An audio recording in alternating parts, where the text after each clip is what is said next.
And from the Barefoot Bandit to the robbery that was this morning's World Cup match, the USA versus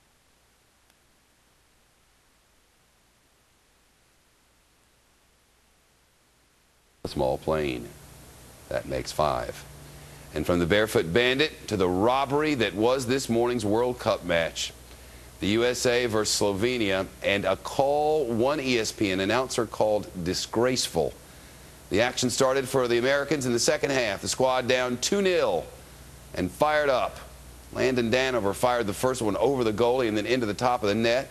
The coach's son, Michael Bradley, tapped in a header from Jody Altidore to tie up that game. But then this happened. Maurice Adu got this shot past the goalie. Watch that. Clean, no foul, no nothing. If anything, look at that. You talk about holding. I mean, that's holding in any sport. The ref called a foul or something. We don't even know what it was. So the goal didn't count. No one's really quite sure about any of this. The ref apparently didn't feel any need to explain anything. One of the weirdities of this sport. The Fox Report's chief correspondent, Jonathan Hunt, is live with us down in the newsroom. Oh, my God, he's wearing England, England, England. If you were watching this game that I'm watching right now, you know, I've got right over here on this monitor, of course, the news is up here, and there's the soccer.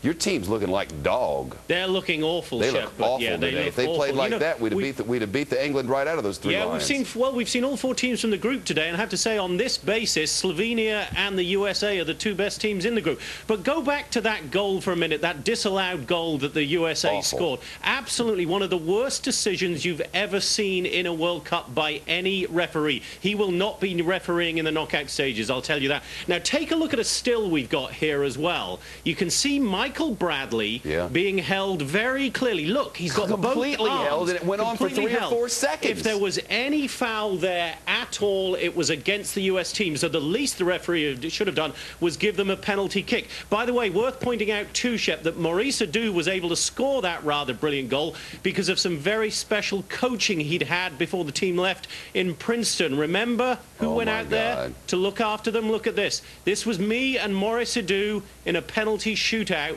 And Maurice Adu was able to score because I taught him how. That's why. So if the US had won today, you'd have me to thank for it. That was very kind of you. And you're wearing your Lions, but I'm going to let people know that Jonathan Hunt has basically, I mean, he's ditched the Brit in him.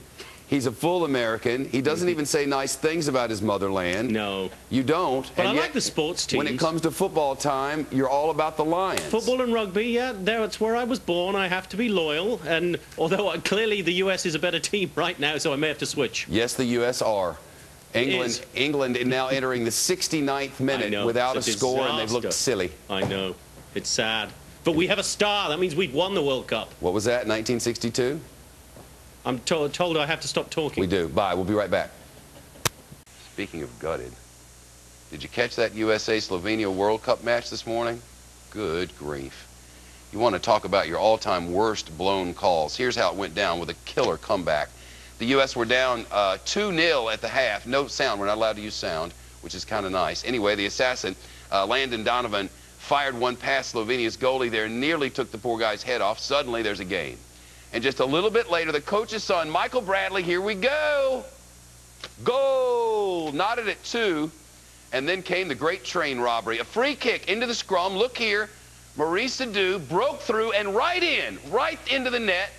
But the ref called a foul or something. And on what or on whom, the world has no clue. The goal called back. The game ended in a draw. But hey, at least the U.S. wasn't booed off the field like England. The Fox Report's chief footy correspondent is here in three-lion regalia. Oh.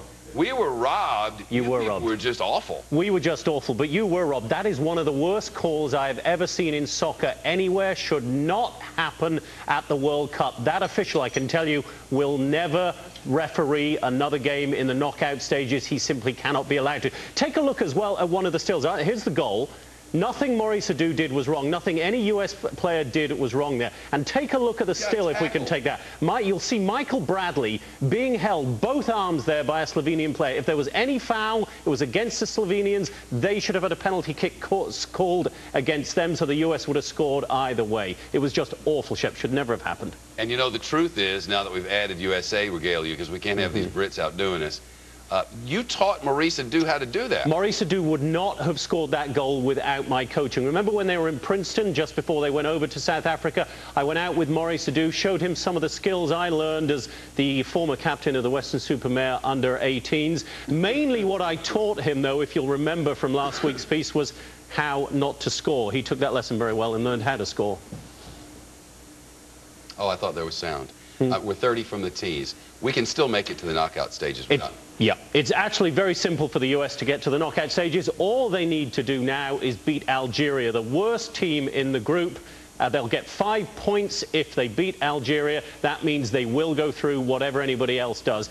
Algeria have 1 point, though. They did get a point off a certain team called England. My three Lions couldn't beat them, but I'm confident the US can. Why do we say have instead of has for these teams in soccer? Why do you say the US have scored, the U.S. have victory? Because I'm English and that's the way the language should be spoken. Oh, well, great. If only you'd listen. You heard we left and won, right? We're taking it back. Good luck.